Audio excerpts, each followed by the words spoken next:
Hello and welcome to my channel. My name is Al and I'm a retired sergeant, canine handler, and state trooper in the state of Ohio. The purpose of my channel is to give you context in law enforcement encounters in the United States. On this very first episode, I'd like to show you a video of a traffic stop that occurred on March the 10th, 2022 in a town called Collegedale, Tennessee, which is a suburb of Chattanooga, where a violator is stopped for a speeding violation and he refuses to identify himself and requests a supervisor to the scene. So without any further delay, let me go ahead and play the video for you. What's going on, man? Hey, how you doing? Pretty good. I'm Officer just from Collegedale Police Department. Reading stops whenever you're coming down Talent Road. I got you at 49 and 35. You sure? Yes, sir. Do what? I was asking, were you sure about that because I was going below that. That's what I got you at, was 49. You got your driver's license, your insurance card, and your registration on you? Do you have proof that you got me going out? I got you by radar, man. And am I allowed to see? No, we're not doing that right now. If you want to argue all that, you have to go to court for it. I'm saying that I wasn't going back. But I'm saying that you are. So I need your information, please. Why is it that I can't see proof? Because it's in my car and you're not getting in my car. I don't have to get in the car to see it. I need your information. Could you get your supervisor so we can have... Give me your information or you're going to be coming out of this vehicle. I can get out, sir, but can Give me your information. I'm going to turn my video on. Wow. Get out of the car. You can't do that for a traffic stop, sir. 623, start me now. Get out of the car, man. Please don't touch me, sir. I'm telling you to get out of the car. All right, bro. Let me turn my video on. I'm going to tase you. Get the hell out of the car. Sir, this is a traffic stop. Ever seen a military monocular lens that'll knock your... Okay, so so far as we've gotten on this traffic stop, as you can see, the violator has refused to identify himself. He's asking for a supervisor because he's apparently contesting the fact that he was going as fast as the officer is alleging that he did.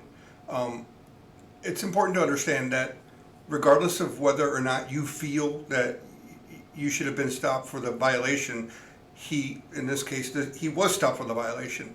The officer probably wouldn't have stopped him if he didn't think that he had committed the violation. And then also the officer opened the door in order to escort the driver out of the vehicle and probably arrest him.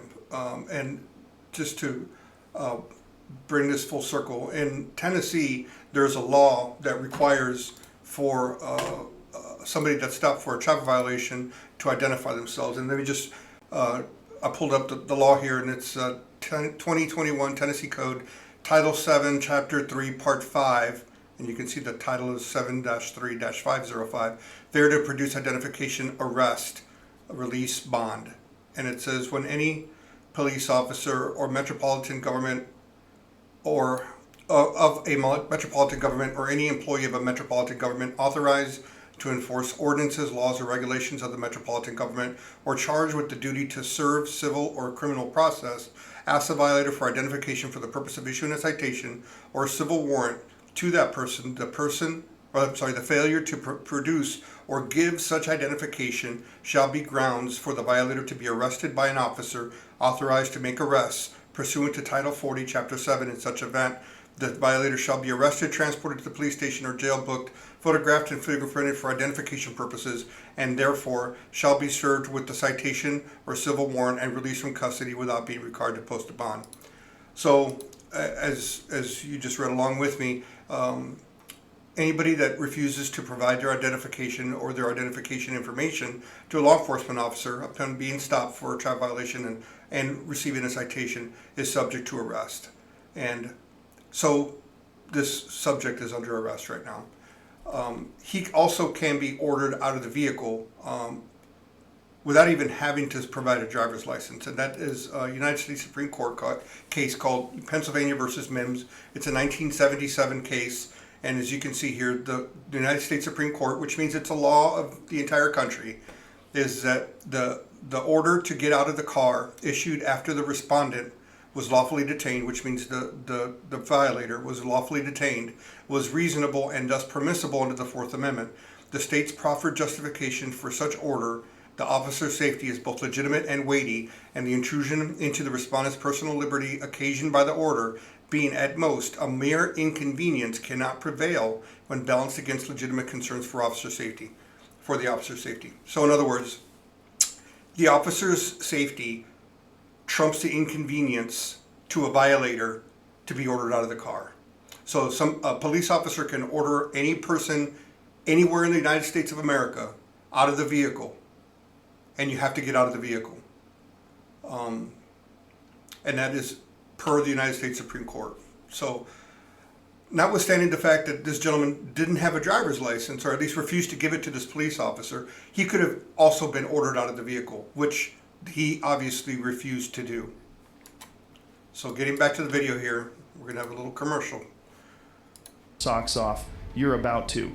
Dude, you got to hear about this thing. It's like having the eyes of... Please don't hurt me, sir. I'm a good kid. Stop. Get out of the vehicle. I'm recording you. This is a traffic stop. I will tase you. Get out. Traffic stop. Get out. You will be tased. Get out. Said he pulled me over for a traffic Get stop. out. And tased me. You can't do that, officer, because I called for your Get out. Sir. I have. Get out. What is the You reason? refuse to give you information. I told you to get out of the car. Now you're resisting. Get out. I asked to speak to your supervisor. Get out. Sir, Get out. Please get your supervisor. I don't give a shit what you call. Okay, he just asked for a supervisor. Just because he asked for a supervisor doesn't mean that the entire stop is over and you have to get a supervisor out there, or then he's not guilty or something. A supervisor can be summoned to the scene. However, it doesn't mean that a supervisor is always available. Nor does it mean that a supervisor is going to come out to every traffic stop anytime anybody requests one. If that were the case, and I happen to be a supervisor, there were circumstances where I wouldn't be able to respond to every stop. It would be impossible. There'd be too many stops going on for me to respond to every one. So it's just not feasible. And the fact that he asked for a supervisor doesn't mean that it's game over and all bets are off and he's going to get off scot-free. He can ask for a supervisor all day long, but it doesn't mean that one's coming. So, yeah, and that's why I guess the officer said he didn't care what he wanted. Like I said, get out. Please stop it. Why are you being like this? This is how y'all really are? Please stop. This is all on tape. Please stop. Get out of the car. Please don't hurt me. Why Get are you out. doing this? No, sir. I'm telling you, get out. I'm telling you that this is not lawful.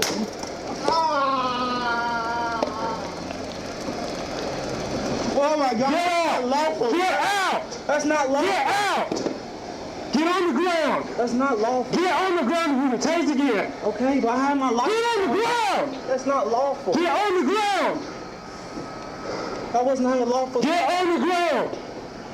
Please help. Get on the ground. Please help. Get on the ground. I'm on the ground, but that's not lawful, sir. I have my license card. Put your hands behind your back. Please stop. Help. Please. Please help me. Please help me, Lord. This is not right, sir. I had a right to ask for a supervisor because you. That's not right, sir. I have my license in my hand. Stand up. Please help. I can get up, sir, but you don't have to do all this. Why? Why do you have to do this? I just don't understand. I'm a real good person. I'm delivering a DoorDash that goes right there. That was unnecessary. You're right, it was necessary. No, it wasn't, sir. I told you to give me information, you refused to comply. I didn't refuse. Yes, you did. No, I asked a question. I am allowed to ask you. I need help. Good, thank you, sir. That wasn't right. That was not right, sir. I'm delivering a DoorDash. I'm good. I'm a good person. You can't pull me out of a traffic stop, sir. I never refused. That wasn't right. This game, you're not ready. I have no radio signal. Let them know. Taser deployed, warning custody. That wasn't right. Okay, so up to this point, you've had a passerby stopped behind a patrol car in that pickup truck that orally just told the officer, I'm just going to wait here until backup arrives. So he saw what was going on, he saw the arrest happening, and he stopped just to make sure the officer was okay. And then it looked like the officer waved for a passenger that he had in his patrol car, and apparently it's the chaplain from the agency that happened to be riding with him on patrol, and he asked her to contact the dispatch and let them know that he has one in custody and to send help. So help is on the way, I think, already, because I think either his signal did initially get out when he asked for assistance, or she called when she saw the altercation happening. Now, also, there may be a question about the radar. The way the radar works is it emits a visible, it gives a speed for the patrol vehicle if it's in a moving mode, and then the target vehicle, and it also assigns an audible signal to that vehicle depending on how fast it's going. The faster the vehicle is going, the higher the pitch of the audio signal. And once that vehicle passes by a moving patrol car and it's still activated, that pitch will terminate once that vehicle passes, so you know what vehicle it was that it was being reflected on the target of the radar. So the radar is a very accurate piece of equipment, and I'm assuming that he was in a moving mode. He probably turned around after the vehicle passed by him, the violator, and then caught up to him and then stopped him. So when the violator is asking to see the speed, it may or may not be locked on the radar, because you have a button that allows you to lock in the speed. However, it's not necessary or required to lock it in order for you to cite somebody. So when you go into court, it's basically the officer's testimony against the defendant's testimony, or the officer's word versus the defendant's word. There's also no requirement, at least not in Ohio, for you to show a violator if they demand to see the speed. It's not required. It's not mandatory. So let's go ahead and continue.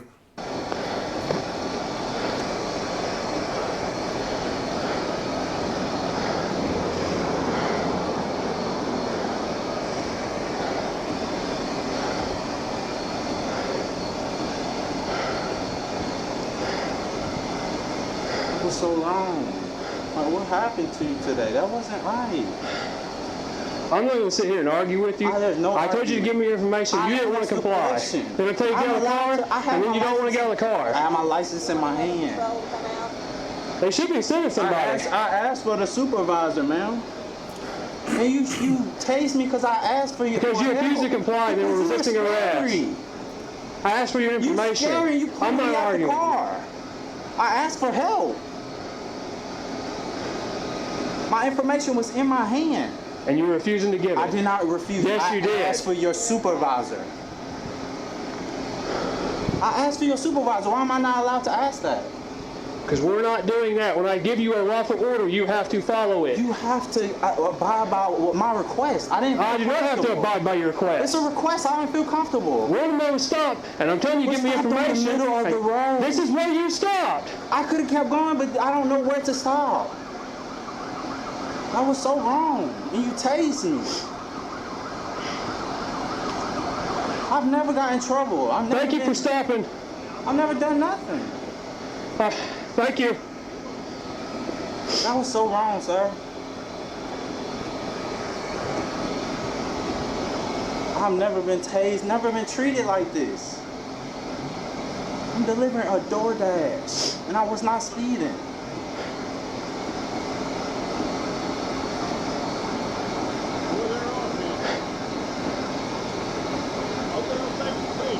You're fine, sir.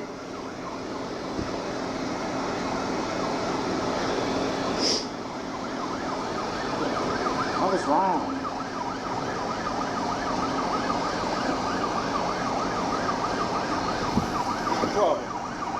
He pulled me over for a traffic stop. I asked, could I see the speedometer? He said, no, I'm not allowed to let you into my car. I said, that's fine. I don't feel comfortable, man. I have a supervisor. He yanked me. He pulled my, first of all, he opened my door without my consent, pulled me out of my car, tased me while I'm in the car, and said I'm not abiding by his request. I had my license in my hand. I just asked for a supervisor, and he got upset. That wasn't right to be tased and treated like that. You didn't have to yank me on the ground, or tase. You didn't have to not follow orders. I did not follow your orders. I asked to speak for a supervisor. While I wanted to see the radar. Because I didn't feel comfortable. We stopped in the middle of the road, and no, I didn't feel. Were you speeding? No, sir, I wasn't. That's what I told him. I don't believe I was speeding. Well, now you got bigger problems. That's not a problem. Where is he taking? I was incorrectly. It was on that side. I told you. He tased me while I'm in my car for a traffic stop. You can't do that. You can't pull me out. It's not why you were tased. You can't treat me like that. I asked for your supervisor, and you went crazy. Like, that wasn't fair to me. That wasn't fair to me at all. You gonna grab that side? You can't do that during a traffic stop.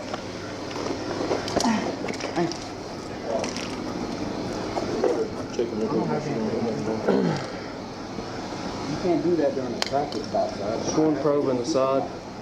I don't see the other one. Are any of you all his supervisor? Yes, sir, we are. We'll talk to you here in just a minute. Let's get this thing cleared up. I got one to take too. That was ridiculous. I don't see it. Oh, right here. You never had to do a tase. I'm a good person. Like this.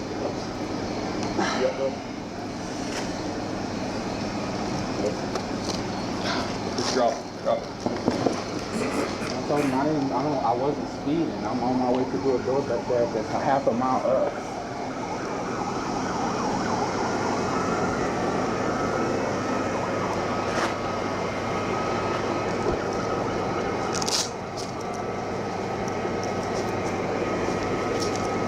You got exactly in all this stuff? You already been running all this? I'm not running.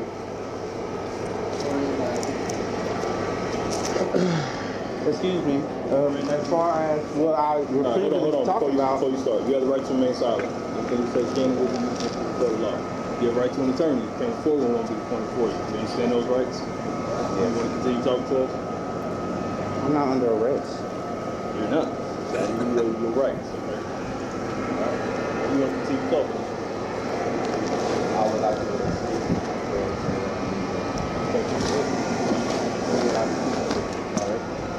I would like to speak to the supervisor that I requested. You got a few of them out here. Can I take my sunglasses? Can you take my sunglasses off?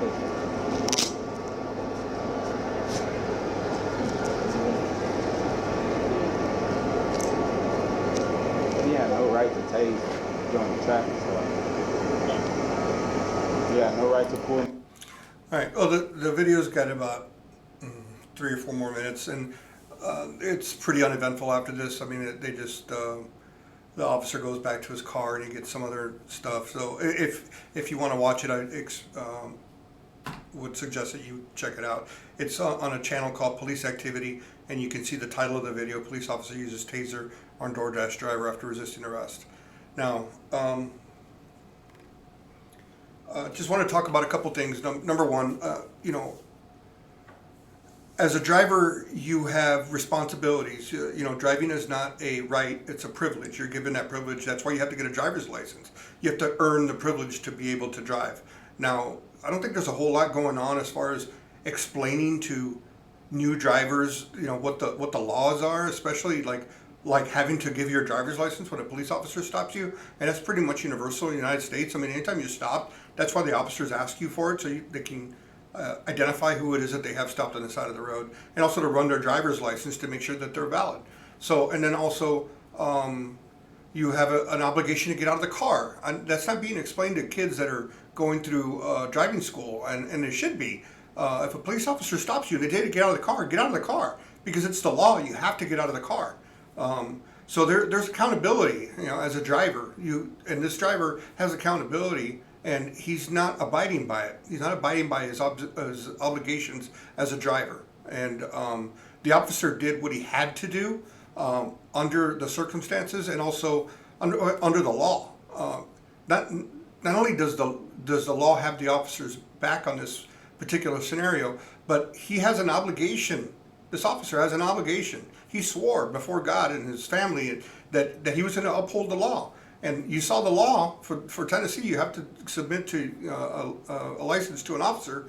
He refused to do that. So this officer had an obligation to enforce the law. He did, ultimately having to do so by force with this driver. So there's consequences to bad behavior, and this driver exhibited a lot of bad behavior, and now he's going to have to pay the consequences for that because he didn't abide by the rules and wasn't accountable and didn't follow the rules that he's supposed to. So one of the other things that I wanted to show you, the viewer, was some of these notes that are in this YouTube video. And one of the last things that it puts here is that attempting to couch the incident as a matter, let me highlight it, as a matter of racial discrimination, Gordon's attorneys claimed during the March 18th press conference that Gordon, who was the driver, had no background or record of involvement with law enforcement, and previous to this incident had no interactions with officers. But in fact, Gordon had multiple interactions with law enforcement over the years. Since 2014, he has been stopped and questioned by the Coffee County Sheriff's Office, the Murfreesboro Police, Gundy County Sheriff's Office, and the Collegedale Police Department just 2 months prior to this incident. In 2017, Gordon was a suspect in a domestic assault in Murfreesboro. So this gentleman is no stranger to law enforcement. The attorneys can say whatever they want. They're not under oath, and of course they're going to say whatever they have to say to make it seem as though the police officers did everything wrong. But this is no angel, and I'm not saying he's an axe murderer, but I'm just saying he's not free and clear of any interaction with law enforcement. He's been around the block. So also there may be a question as to why so many police officers responded to this call after the call for help was put out. And you have to understand, when a call for help goes out, and that's not very often, usually the cavalry comes. Everybody comes. Sometimes you'll have other agencies come if they're monitoring your radio traffic.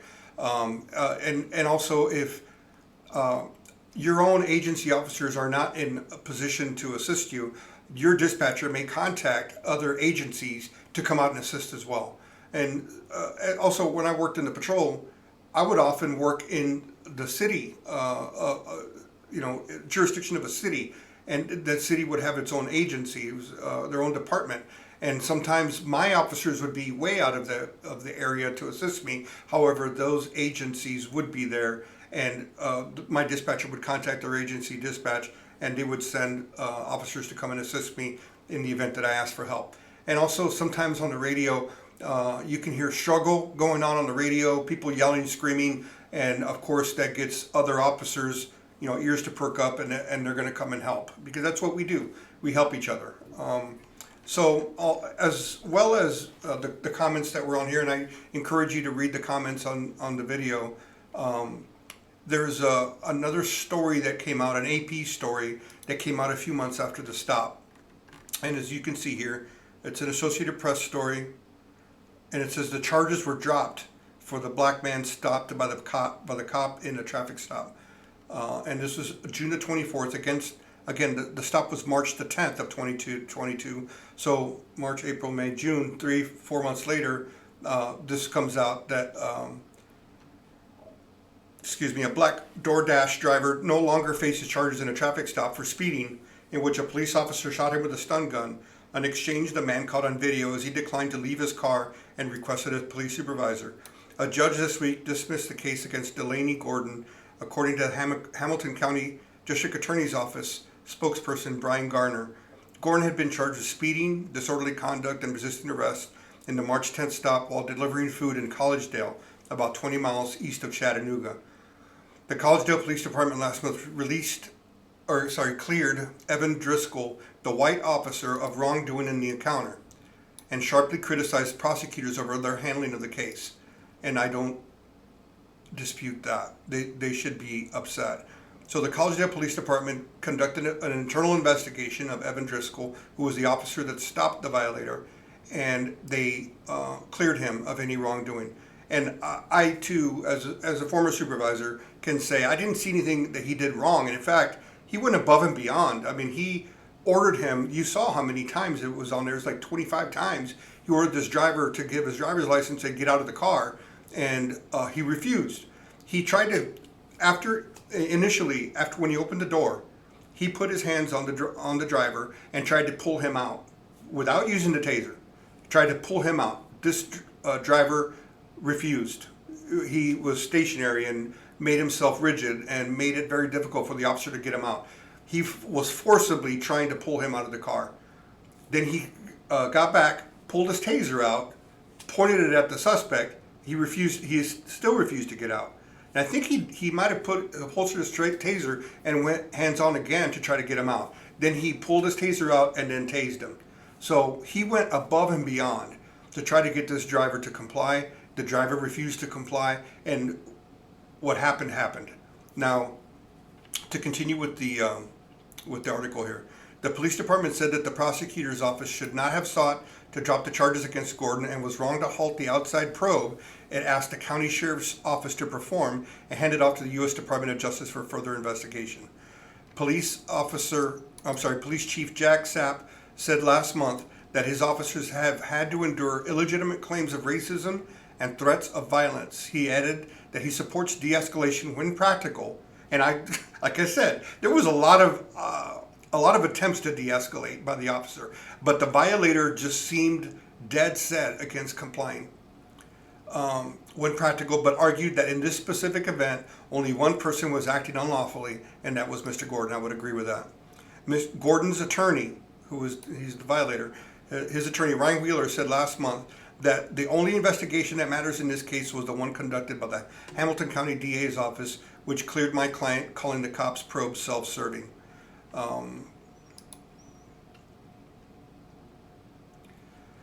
So anyway, there was a cell phone video that the violator put out, and of course it showed the exact same thing that the officer's video had. And I would encourage you to read this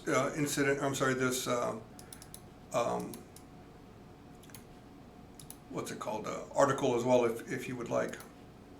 There's a phenomenon that occurs whenever there are outside factors that affect law enforcement officers doing their jobs, and it's a term called depolicing, and it's when police officers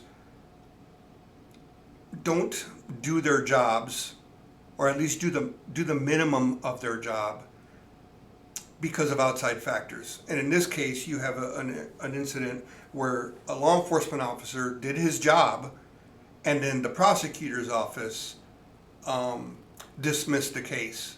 And I'm sure it resulted in the officer probably being embarrassed.